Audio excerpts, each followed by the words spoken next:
Listen to me. You can tell that I used to be a pastor. I said message. All right. So we've got our chat box here. All right. So I want to go over the basics of emotional intelligence. We've already talked about a lot of it, and it's pretty easy to understand. The elements of emotional intelligence, there are 4 of them. I'm going to introduce a 5th one now because you'll probably see it this way. So, and how to improve your emotional intelligence, we're just going to go through a checklist of things you can do to really work on your emotional intelligence and make it greater. And so I found this online. I'm not sure where it came from, but I loved it. It's 4 different categories and technically a 5th one. The 5th one kind of encompasses all of it. So first is that self-awareness, who we are, to know our one's emotions, strengths, weaknesses, drives, values, and goals. Recognize the impact on others while using those feelings to guide decisions. So it's us, it's our self-awareness. We practiced this a little bit on Monday, where we said, here's an emotion I deal with, and here's how I feel about this emotion. We listed a bunch of things that were negative or positive to the emotion and said that these are kind of wrong. So you shouldn't really tie good or bad to your emotions. They just are what they are. You just feel them when you feel the moment. And so there's that self-awareness that's there. And then we manage that through self-regulation or self-management. Controls or redirects one's disruptive emotions and impulses and adapting to changing circumstances. So in other words, it's that time when you want to say something, but you don't say it because you think it's really not going to help the situation. Or it's that time where you really want to say something, but I know, I just thought of an idea. I do this. I'm terrible at this. I just thought of an idea. I need to tell you. Like, oh, wait, hold on. And so it devalues the other person because they're in the middle of a conversation or they're thinking about something too. And so there's that self-regulation or self-management we need to work through. Social awareness and that empathy we have. So that's the piece of the pie that's to the bottom left, considering other people's feelings when making decisions. Social skill is that relationship management. That's the bottom piece. So managing our relationships to move people in the desired direction we would like them to be. It could be building trust. It could be building commitment. It could be asking for input. It could be listening, just simply listening to what they have to say, or mitigating arguments, whatever. And then the 5th one's up in the top left, and that's motivation. All of these things motivate you or the other person to build a relationship or to do other things to the sake of achievement, to whatever that goal is. All of this all of this emotional intelligence helps develop other people. I just heard a podcast yesterday about an event in Afghanistan that took place last year, where the United States military decided to provide goods and materials, medicine and food, to people in I'm trying to think if it was Taliban or if it was an organization that was non-threatening, so it was just civilians. And they had taken up place in a mosque, so they took up defense just in case, and they weren't armed heavily. And I want to say his name was Major Singleton. He had a task to deliver these foodstuffs and supplies and medicine to the people who were in this mosque. Well, in military fashion, when you go to a place, you keep your arms with you. You have your armor, you have your guns, you have your weapons, whatever you might need. And here's a complement of 500 soldiers approaching, walking toward a mosque. And just the environment is bad, right? So here's a potential threat or an enemy. You're taking up a defensive position inside a mosque. And here's the United States military carrying boxes coming 500 feet from your mosque with weapons, with armor. So what do you do? And Singleton had the idea to say, okay, let's just stop for a minute. Emotional intelligence, empathy. How would I feel if I was in their shoes? How would I feel if they saw me coming, an entire contingent of the United States military? So he told his men to put the boxes down on the ground in front of them and to take a knee. So everybody take a knee, take your gun or your rifle, put it to the side of you. So it's on the ground, so you're not actually visibly in an attack stance. Put the package down on the ground, grab your weapon, slowly back away, and holster your weapon or put it over your shoulder. And then back away, looking at the mosque and letting people see that that's there. There's no threat. And eventually, over time, the situation devolved to where people started coming out of the mosque. They took the supplies, they took the packages, they were thankful, and it started to build trust. All of that's emotional intelligence. The self-awareness of the major saying, what's going on right now? What do they see me? How do they see me and my men? How do they see us? How do we see them? Self-management, make it so it's not threatening. Empathy, putting ourselves in that situation where they can perceive how we're going to approach the situation. And how do I think they would want to approach the situation? How do I think they would want to be treated? And then finally, that social skill, that relationship management, we're going to improve the trust through our both parties based on the situation. So all of this was part of that emotional intelligence, and it diffused a situation that could have been very bad. Right? All it takes is one shot to be fired to start a battle. And so this benefit of emotional intelligence, and it all leads to this motivation to continue building relationships with people, even as diverse as two armies in a war. So with that, I wanted to go through how to build up these different segments, these different parts of this pie chart. And I thought I'd start here with self-awareness. How in the world do you build self-awareness? Well, part of it is that first activity that we did, where you look at an emotion and say, I either associate good or bad feelings with this. And you've got to stop doing that. Emotion is just emotion, right? It's not a good or bad feeling, even though we may have been told, don't cry when you're young, or stop whining, or whatever it may be. And you start building this wall around that emotion saying, oh, it's bad if I show that in public. People will think less of me. Oh, you know what? It's really unfortunate that I think this way. I shouldn't say these things. I shouldn't think these things to people. And self-management, I shouldn't say them to people, right? It's okay sometimes. It's okay to come out and say, here's my emotion. And like I said, if you can label it, it diffuses it.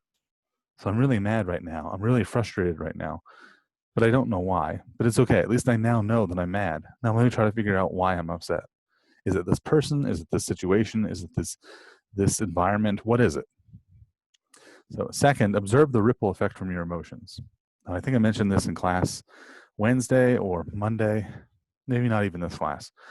If you are the boss and you are shouting at a person because they did something inappropriate or they did something that really disappointed you, and you give into your emotion and you just start shouting at this person, I can't believe you did this. How do you think the other people in the room around you are going to feel? They're going to think, oh my goodness, I'm next. I don't know when I'm next, but I know it's going to happen to me. Right? And it ends up deflating the entire organization. So when you have these moments, if you can control yourself, identify these self-awareness moments, have that conversation in an office or have it outside of the workplace, right? Because that can negatively affect a lot of people just for one moment. And it's hard to do because you don't want to give into that emotion, and we do. Right? But still, just realize that there's sometimes a ripple effect based on how we act. Third, lean into your discomfort. Sometimes you don't want to acknowledge an emotion. Sometimes you're really upset about something. You feel really imposter syndrome. I'm ill-equipped to do this role, or I feel envy. I'm really jealous that that person had this or that, or can do these things. I feel envy all the time on Facebook, which is why I stopped doing it, because I feel like all these other people just have these great lives, and I don't. But sometimes take that moment and stop and think about, okay, why do I feel envious? Why do I feel mad? Why do I feel guilty? Why do I feel whatever, even though it seems illogical, right? Why do I feel frustrated? Or why do I feel happy? Why do I feel joy? Why do I feel sorrow? Whatever it is, lean into that discomfort. Ask yourself, why do I feel that way right now? Like, what is causing that? Similarly, know who or what pushes your buttons. There are some people in life that just push your buttons and they do such a good job of it. I think in my case, it's my 9-year-old. She'll do things like, we have a pool this year. It's the first year I've ever had a pool. I cleaned it out. I got the algae out, killed off the algae, got the right filters, got the right filter output. So it's rotating the water in the pool, got everything there. And I got it all together. And the pool is looking 90% better. And I'm really excited. I can see the water. It's mostly blue. There are a few pieces of algae that are still on the bottom in the middle. I can vacuum those up. Now I figured out how to use a water vacuum, and I was like, oh, this is great. And my daughter came and said, Dad, there's still green in the middle of the pool, which is exactly what you don't want to hear, right? So know who or what pushes your buttons. And typically for me, in self-awareness and then self-management, I usually turn it into a joke, right? To get people to kind of lighten the mood. And, it's not a personal thing. It's just there, right? So know who or what pushes your buttons. It helps identify that self-awareness, that being more self-aware about why I feel the way that I do. Journal your emotions if you're a journaler. This is a big one. And the nice thing about a journal is you can write in the journal, and then you can look back at it later in the week or later in the month and say, I remember when I had this problem. Or even better, if I'm feeling upset about a person or a situation, I don't really know what to do. I can look back at previous entries and say, well, how did I handle that last time? What was the emotion I was going through, and how did I solve that? And so you have a guide that kind of keeps with you over time when you journal your emotions. And then finally, ask yourself why you do the things you do.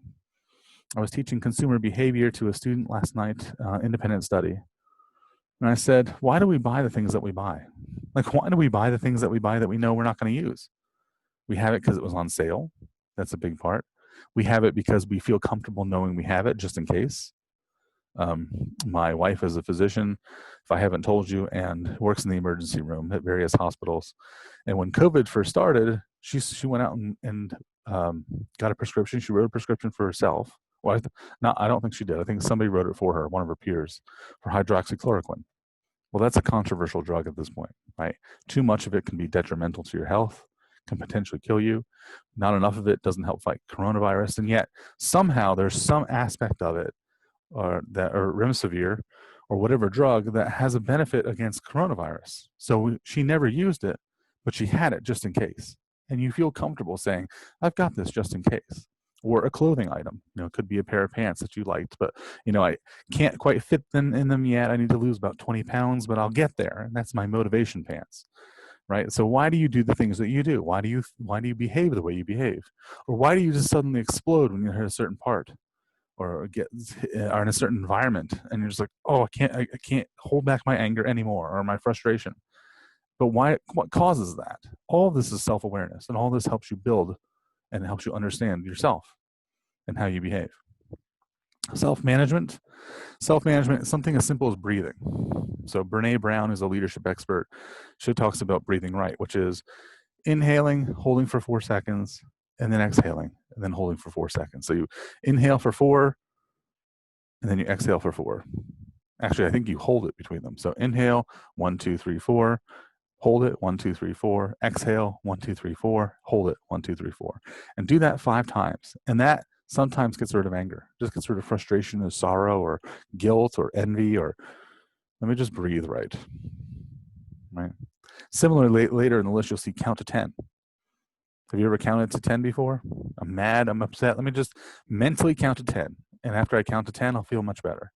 And it does work, right? Even when you feel that that pain of emotion, that spike of jealousy or anger or whatever it is.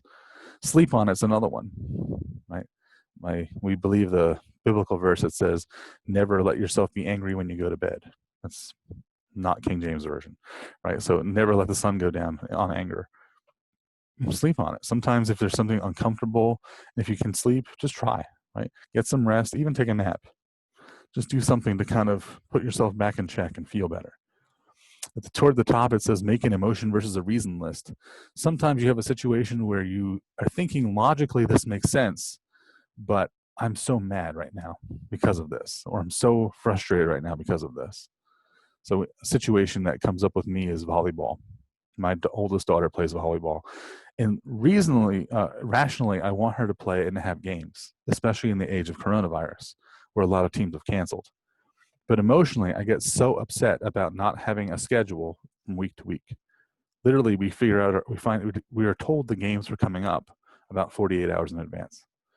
So, well, it's a Wednesday night. Oh, I can't make Wednesday night. I already had plans on Wednesday night. And now I've got to change those plans, right? So that emotion versus reason list, what are some things that you usually, that throw you off, right? Versus what are things that are rational? And how should I behave in each situation? So coming up with that list and comparing emotion versus rationality. Making your goals public. Here's what I want to do in life. This is how I want to behave. This is how I want to be. This is the improvement I'm going to make. Resolutions. January resolutions saying, I'm going to lose 30 pounds this year. Or I want to be a kinder person. Or I want to stop interrupting people and I just want to listen. Or I'm going to stop spending money on frivolous things and I'm going to actually have a savings account. I want to have $100 saved up by the end of the month. I want to have $1,000 saved up by the end of the year. Whatever those things might be. Making your goals public and telling people makes it so that they are more, people can hold you accountable to them, right? So if you tell people this is what I want to do, somebody else can come back to you and say, hey, remember you made that promise about whatever. So one of my goals I've been telling people as of late is I'd like to work at a college like Franklin College. I'm okay being here, but I'd also like to have my own consulting group.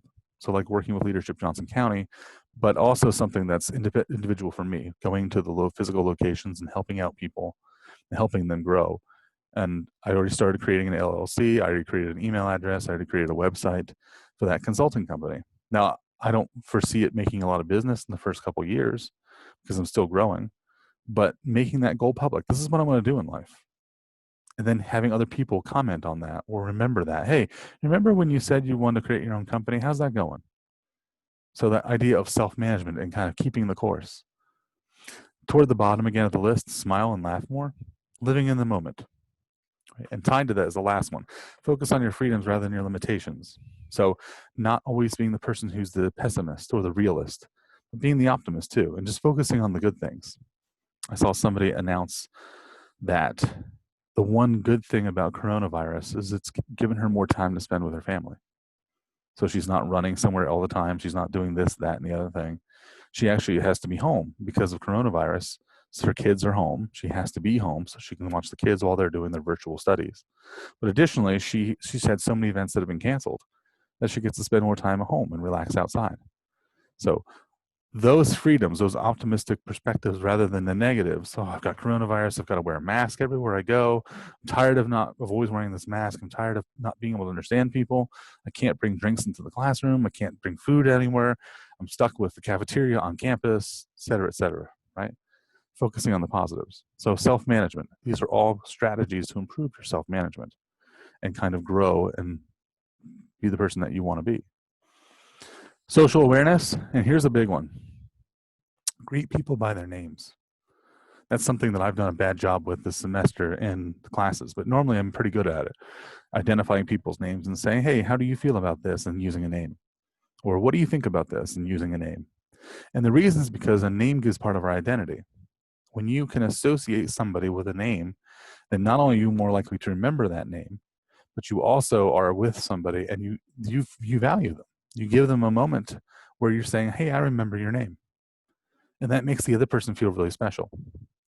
Now, I know at Leadership Johnson County, we do the tennis ball game, which unfortunately August was part of in this class. But fortunately or unfortunately, when you have to stand in a circle and you have to say, you get a volleyball from, not volleyball, you get a tennis ball from somebody in the circle, and they call your name saying, here you go, and they say your name, and then you say thank you to whomever. Thank you, Olivia.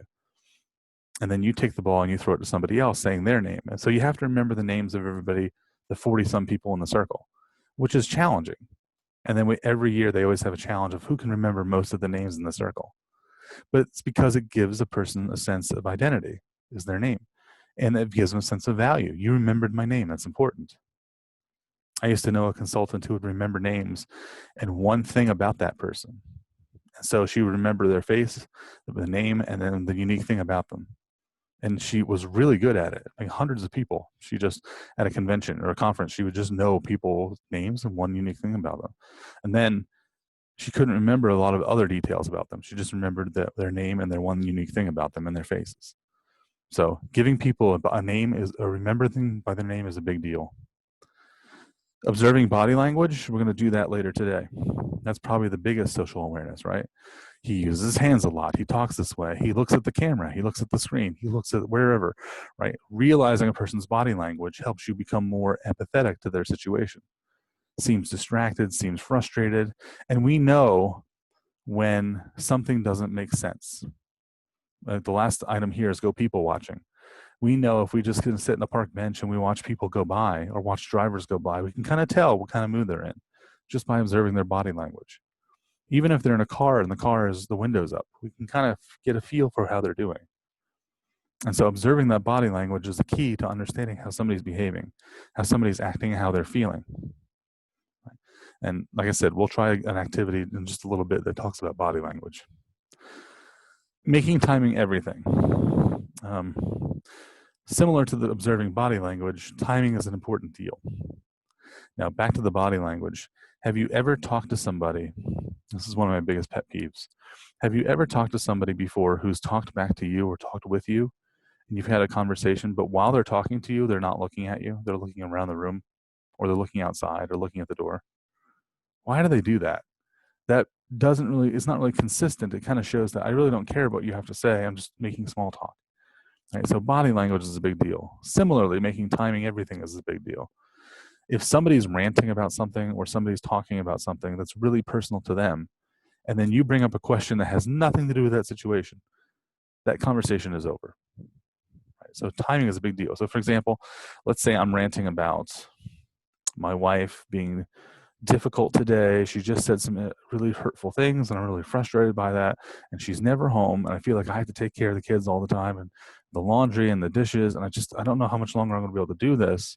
I think I've got to say something. And you in turn said, well, how do you feel about that project that's due later today? That conversation's over, right? People need to have that time to rant and have somebody listen. Even if you're not completely listening, ask about the project later when it's an appropriate time.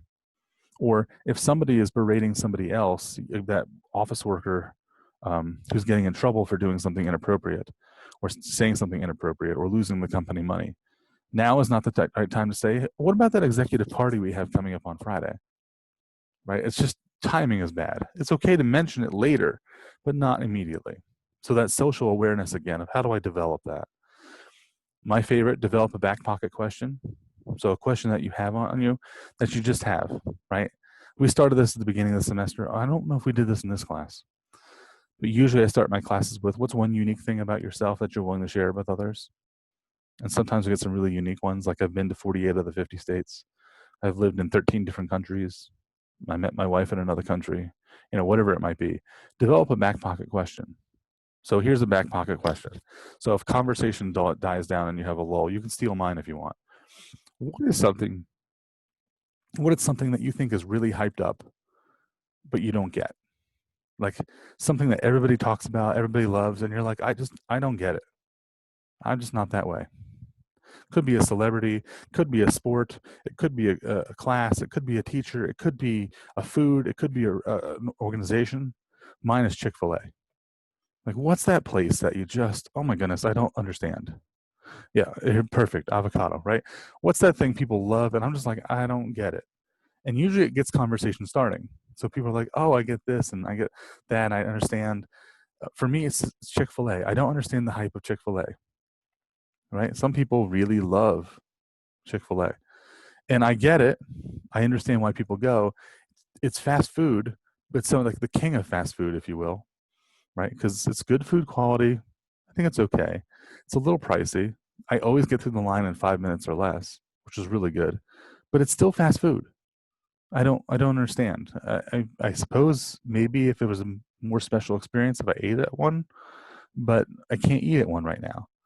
So, okay. Thanks for letting me know.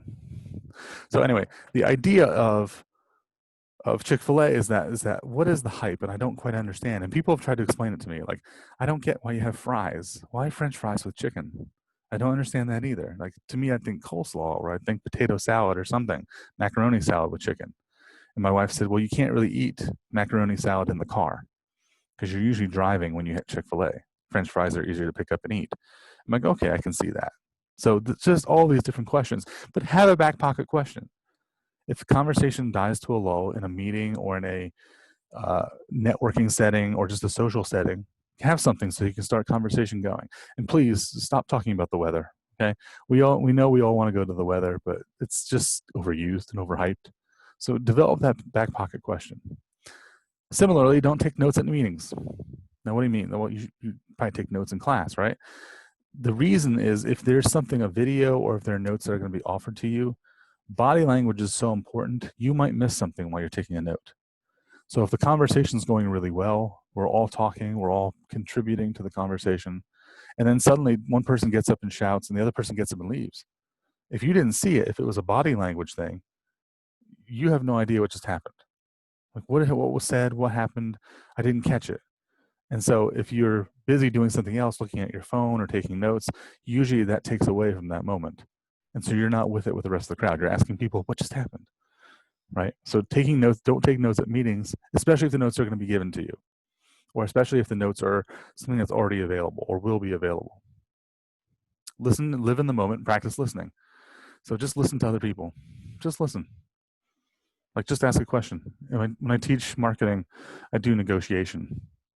And one of the most fun things in negotiation is having a person say something and then just being a parrot and echo it back and just hear them talk. Just listen. You can keep it going for a long time. Try it for fun. Try it once. It's called mirroring.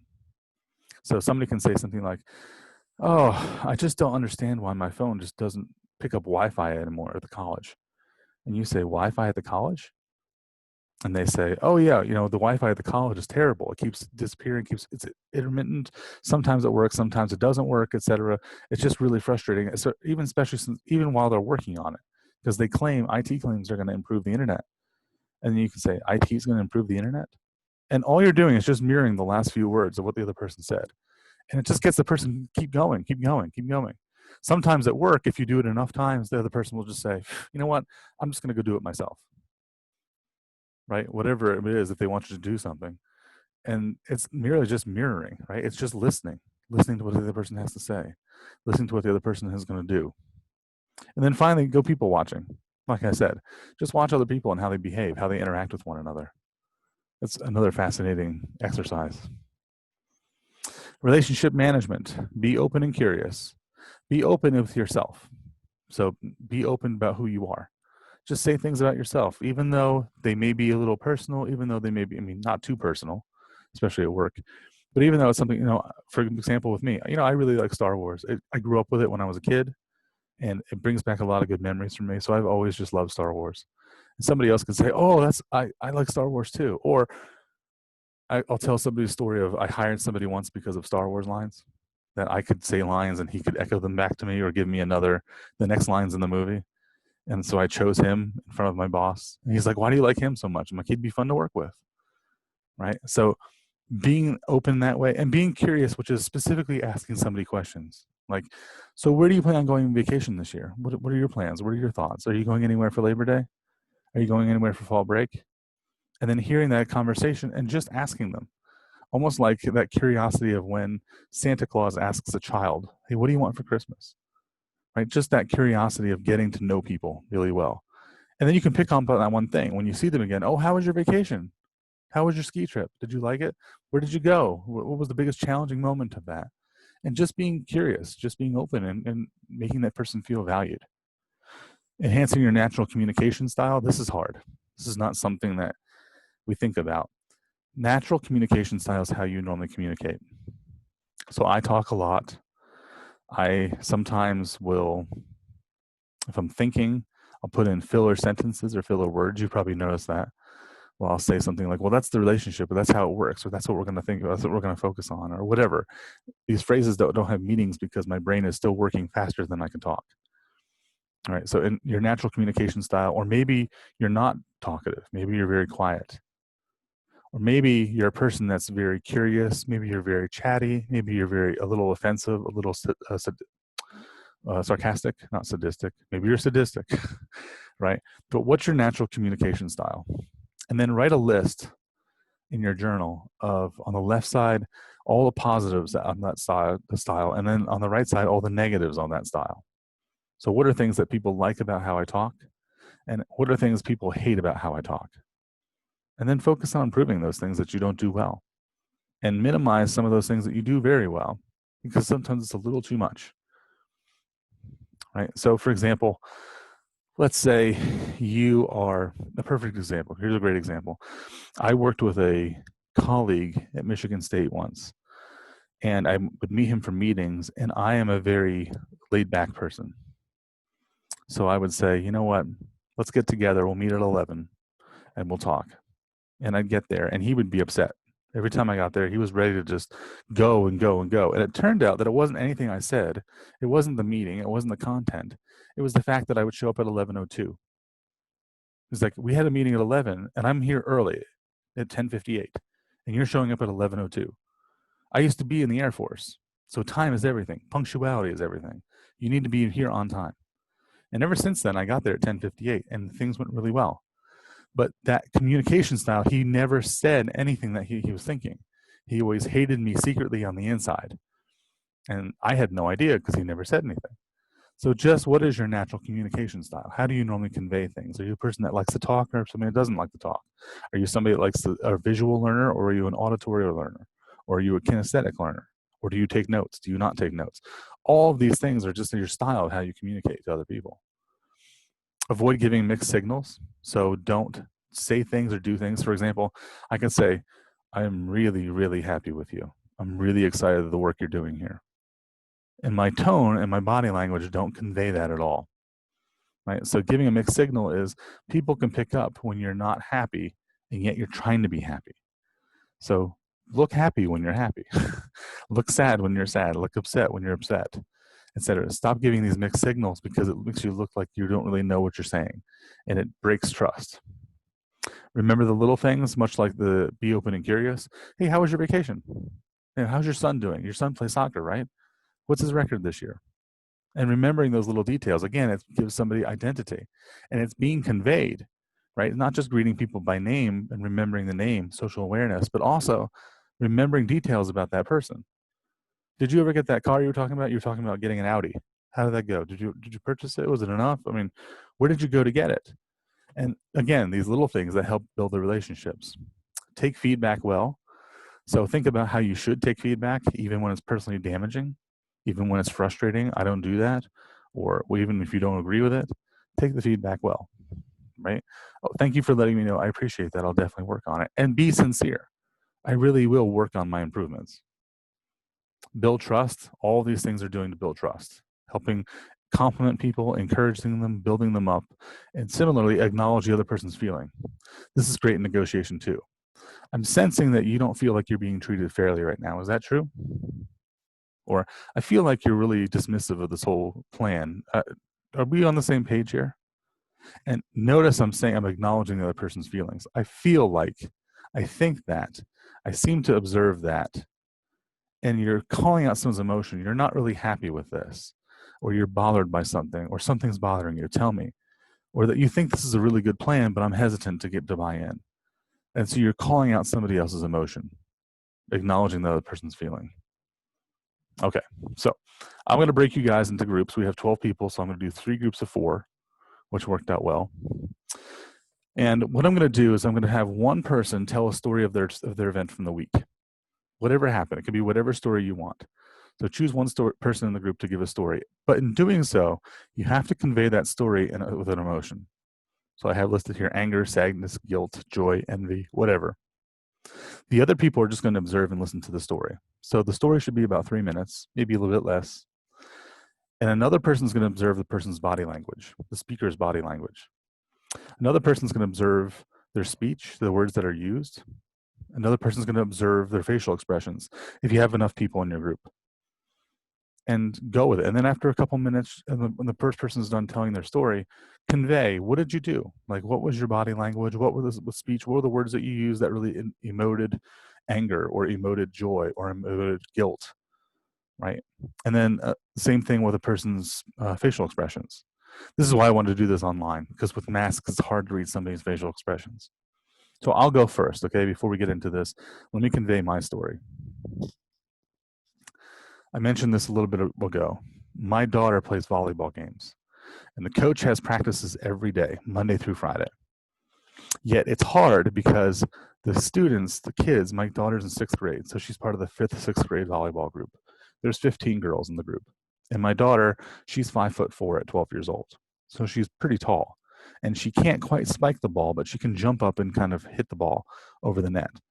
But I have to tell you, there is something to be said about this coach who doesn't play her much at all, who gets very antsy when the score gets close and starts saying things, perhaps being a little hurtful in the way he speaks to the girls. And then having all these different events, these games that we don't know about until Sunday night. Now, I appreciate him talking to us and telling us the events that are happening, the games that are coming up, but some of these games are 45 minutes away. We were in Waldron on Tuesday. We're going to Terre Haute tonight, so we can play a team in Terre Haute. I get that we are supposed to be present. I get that the girls need to be there for the team. I also am a little frustrated that it's an hour and a half away on a Friday night, and we have to go play this game. Right, so here's some of the challenges we have with the coach. That the coach just really, he's more about the game and the girls playing the games than they actually having games that are available, teams that are available to play. And he says, I get it, that the girls just want to play sports. And I get it. He's trying to make it happen. But it's really something else to think about that he just goes all over Indiana. When's our next game? Is it up in Fort Wayne? No, I'll stop there. But based on the way that I looked at the camera, based on the way that I talked, what emotion was I conveying?